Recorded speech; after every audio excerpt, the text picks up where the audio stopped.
मौसी आ गई तुम? चाय बाद में, पहले जरा सर दबा दो। लेकिन भाषण मत देना कि राज बेटा इतनी शराब तुम्हारी सेहत के लिए बुरी है।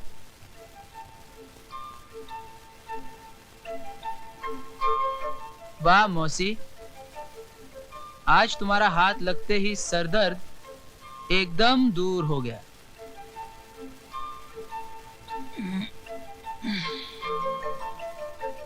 जी तो चाहता है कि बस तुम्हारी गोद में यूं ही सोता रहूं।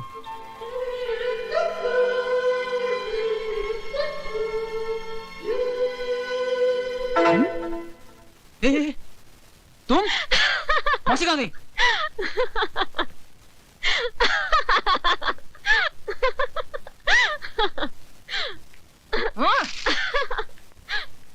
ये क्यों खिलखिला रही है? जब से आई है तुम्हारे कमरे का ज्यादा ही चक्कर लगा रही है। क्या रक्षाबंधन के लिए आई है? चाय बना दूं या पहले सिर दबा दूं? नहीं नहीं नहीं नहीं, आज मेरे सर में बिल्कुल दर्द नहीं है। अच्छा हुआ तूने वो मुई शराब छोड़ दी। हाँ वो शराब छोड़ दी, क्योंकि कल रात एक नई शराब मेरे होठों से लग गई। ले चाय पी दे।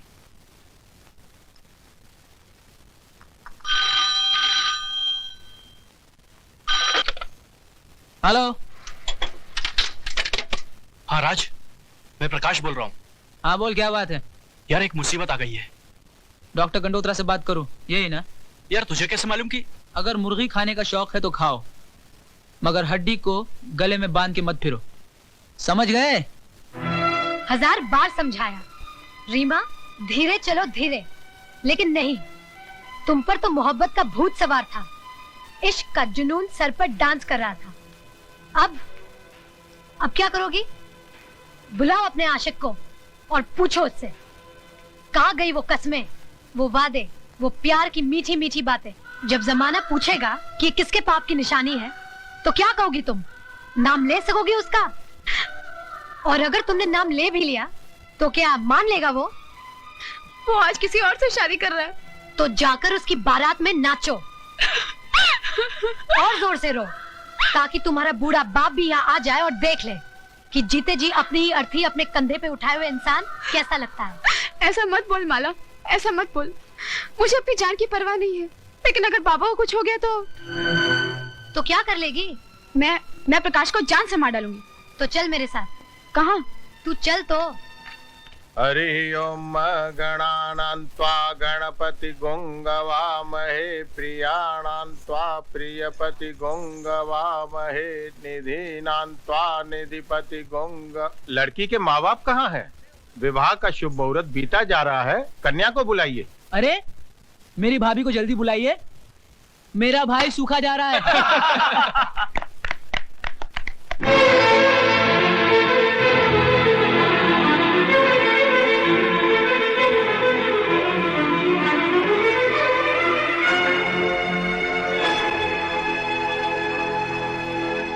रीमा, जाके दुल्हन की जगह बैठ जा।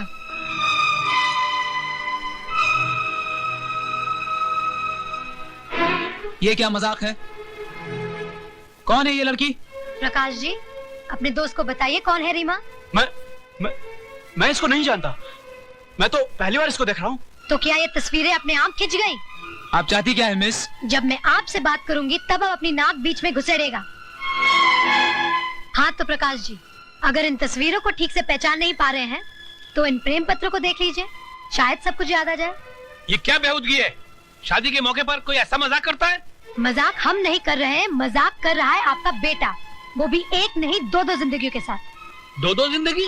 जी हाँ, 2 जिंदगी से। एक रीमा की जिंदगी से, दूसरे रीमा के कोख में पल रहे बच्चे की जिंदगी से, जिसका बाप प्रकाश है। ये झूठ है, मुझ पर झूठा इल्जाम लगाया जा रहा है। तुम जाती हो यहाँ से या तुम दोनों को उठाकर फेंक दूं बाहर? खबरदार प्रकाश, जो एक कदम भी और आगे बढ़ाया तो। जिस लड़की से तुमने प्यार किया, जिसने अपने जिस्म के साथ साथ तुम्हें अपनी आत्मा तक को समर्पित कर दिया, तुम उस लड़की को पहचानने से इनकार कर रहे हो, उसे हरामजादी कह रहे हो। अरे हरामजादे तो तुम खुद हो, जो एक जिंदगी तबाह करने के बाद अब मेरी जिंदगी तबाह करना चाहते हो। ले जाओ ये सब कुछ। झूठ और मक्कारी की फैक्ट्री में बने हुए ये जेवर, इनमें से तुम्हारे हवस की बू आ रही है। ले जाओ ये सब कुछ। सोच लो सुनीता, अगर बारात वापस चली गई तो तुम जिंदगी भर कुंवारी बैठी रहोगी।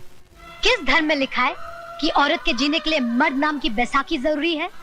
जो औरत मर्द के साथ नहीं जीती उन्हें दुनिया वाले गंदी कहते हैं।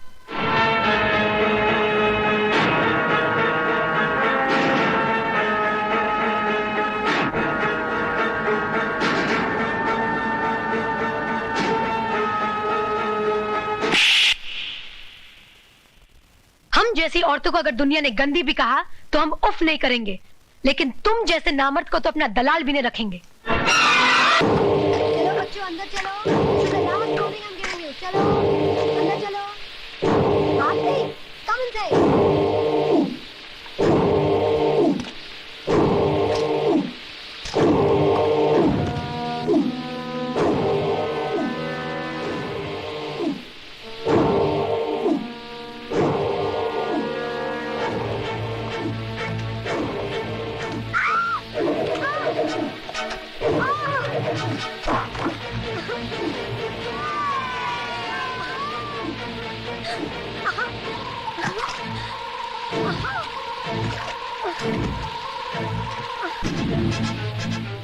छोड़ो मेरे टीचर को।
हाय राम, ये क्या हुआ माला को?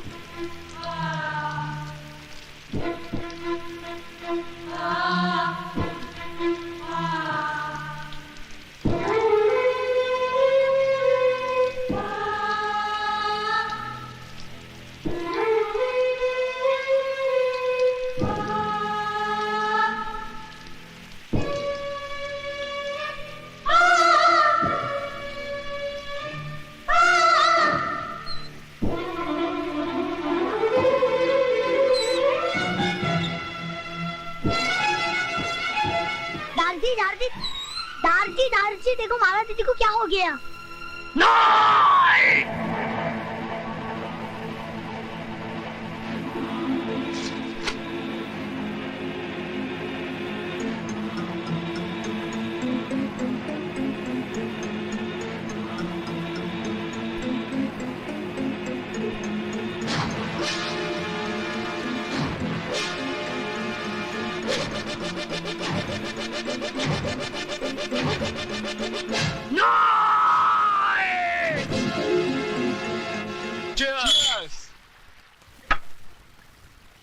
लो राज आ गया।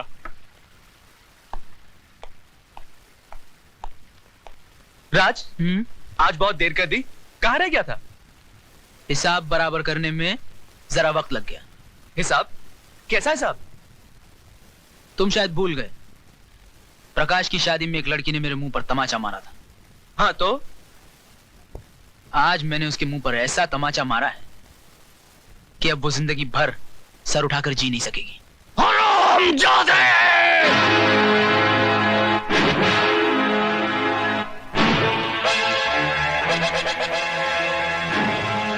मेरी बेटी तो सर उठा के नहीं जी सकेगी, लेकिन मैं तो तेरे सर को ही नहीं रहने दूंगा।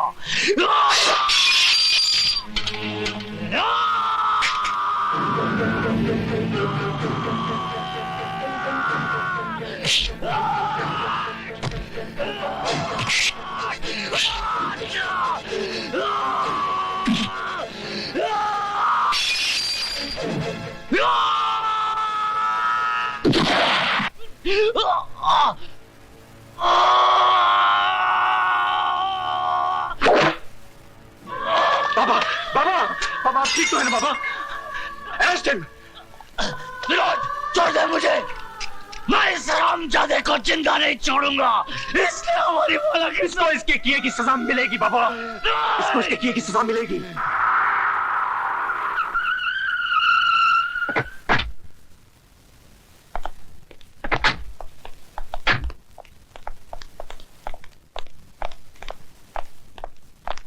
आइए।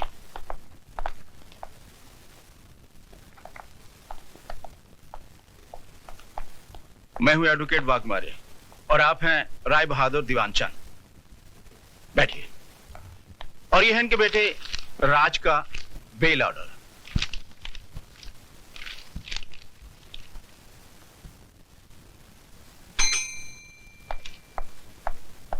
Yes sir. 324 वाले को ले आओ। Okay sir. चलो, साहब ने तुमको बुलाया। आइए राज साहब, आइए बैठिए।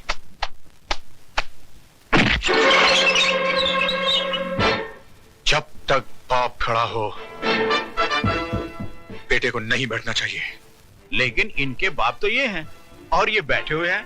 बाप थे जब ये सिर्फ बेटा था, अब ये मुजरिम है। कानून इसका बाप है। Just who do you think you are, Inspector Khan? I don't think. I know who I am. मैं भारत सरकार का सिपाही हूं, जिसे हक दिया गया है कि जो कानून की लकीर पर पांव रखे उसके पांव काट कर फेंक दो। इंस्पेक्टर खान, तुम्हें यह वर्दी सिर्फ इसलिए मिली कि तुम मुजरिम को गिरफ्तार करो, इसलिए नहीं कि तुम उसे सजा भी दो। और आपको यह काला कोट इसलिए दिया गया है कि आप सच्चाई को अदालत के सामने पेश करें, इसलिए नहीं कि अपने मौकिल की बड़वागिरी करें। अरे जिस रुमाल से आप अपना मुंह साफ करते हैं, उसी रुमाल से आप अपने मौकिल की गंदगी साफ करते हैं। वाह, आपकी तो तारीफ करनी पड़ेगी इंस्पेक्टर खान। एक पब्लिक सर्वेंट होके पब्लिक के साथ कैसा सलूक कर रहे हैं। थोड़ी तारीफ अपने बेटे की नहीं करेंगे, जिसने एक मासूम लड़की की इज्जत छोटे छोटे बच्चों के सामने नीलाम कर दी। तुम मिडिल क्लास के हो ना, तुम्हें क्या मालूम कि अय्याशी क्या होती है, दौलत का नशा क्या होता है। वो सारा नशा 7 साल की सजा सुनते ही उड़ जाएगा। वो मैं अदालत में देख लूंगा। चलो बेटे, let's get the hell out of here.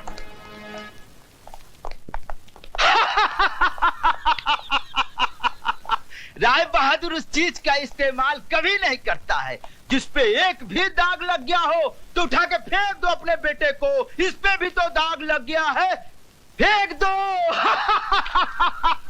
फेंक दो राय बहादुर, उठा के फेंक दो अपने बेटे को।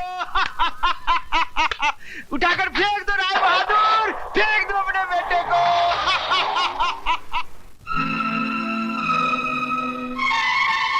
राय बहादुर उस चीज का इस्तेमाल कभी नहीं करता है जिस पे एक भी दाग लग गया हो तो उठा के फेंक दो अपने बेटे को। इस पे भी तो दाग लग गया है।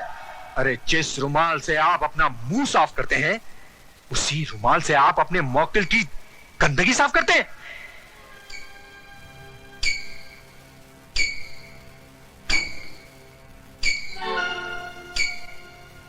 बड़ी मलिक, चाय।